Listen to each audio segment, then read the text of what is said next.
Coach, you guys recently had yourselves a nice, continuous preseason now. Now that the season's coming around the corner, what's some of the things that you've seen from your team thus far that makes you believe, hey, we can be right up there with the rest of the league? I mean, I've been around the league long enough to know really any team has the opportunity depending on what's going to happen when the season gets started. And I feel like the one thing is we compete. That's something that it's hard to coach. You either do it or you don't. And I've tried to, this year for me is about the details, how we can hammer down the details and just every time we step out on the court to compete with who we're playing against for 48 minutes, from the first horn to the last horn. And that's a big thing for me is trying to instill that in the team this year, to attention to details and competing for 48 minutes. And the last one, how have the experienced guys been helping out a lot of these younger guys out from that leadership role that you talked about last week? Yeah, it's been, I'll be honest with you, it's been somewhat of a challenge. I don't think I've ever had this many young guys or rookies on a team. And I will say that our vets have really stepped up. I think Nick's, Gotti in particular, has really been really vocal and has spent so much time in the Valley too. He's been a real asset to us. Same thing with Teddy. Coming on his second year here, he's been really good about trying to help the guys, and it's really helped things flow a lot because I don't have to answer all the questions. They're there to help answer questions for some of the other players. But I've called on them. I talked to them each. I actually had a meeting with each player individually yesterday, and those three guys in particular, I told them I'm going to tap on their leadership for the team this year with the young guys. And it's really about the young guys also picking things up quick and not being scared to ask questions. If they don't know, make sure you say something. Coach, if not mistaken, last Saturday we had a scrimmage against Venados. Just some of the things that you saw there, some of the things that you like, some of the things that could be still being worked on to make sure that you guys are ready to go for the opening day. Yeah, I mean, you look at the scrimmage last weekend. Number one, we weren't the roster we are right now. We're still missing, for example, Kevon Harris, Isaiah Crawford. They weren't with us yet. Those are going to be two huge pieces for us this year, as our two-way players are always going to be crucial pieces for your team. But the one thing that I was happy to see is some of the young guys stepping up and their ability to insert themselves in our style of play and really just follow direction. One of the biggest things for a coach in particular is when you're drawing up plays on the board, can they execute? Do they know the right space? Do they know where they're supposed to be? And just going back to what I said a while ago, the veteran leadership also, having three guys out there that played major minutes for us last year that can step up and help direct the team with everything we're trying to do, and that know what I want to accomplish. They know my coaching style as well. And last one on my end, Coach, obviously home opener, just the excitement of starting once again another season, and how much will patience will be key knowing that you have a young squad this year.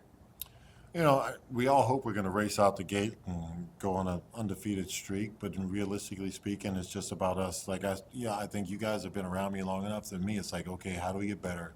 How do we get better? How do we get better? Whether it's a win or a loss, how do we get better?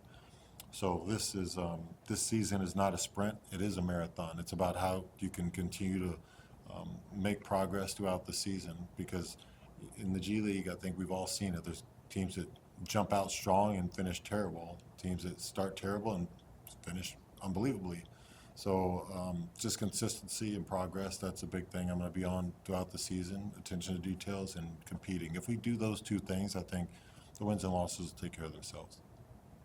A good one for me, Coach. Knowing the championship history of the Vipers, four-time G League champs, how much does that fire you up to bring a fifth G League to the RGV? I mean, a lot, I guess, to answer your question directly, but to be more broad to help you with your question there. We are the Valley, man. We're the Vipers. We lead the league in the most championships won, and I don't want to look back from that. We're not allowing people to catch up with us. We're trying to broaden the distance as much as possible. And for me, even looking towards this season, our first game, whatever it might be, I've said this many times before, this is the Valley's team. We're not some team that represents one city. We represent an entire area. And being a Texan myself, growing up Texan, I understand what this means. And I take great pride in being able to represent, number one, the state of Texas, but also the Valley as a whole. I've spent 6 years of my life here in the Valley, which may not seem a lot to people that are from the Valley, but when you come from somewhere else, 6 years in the Valley, I've seen the Valley grow. I've seen what it's become.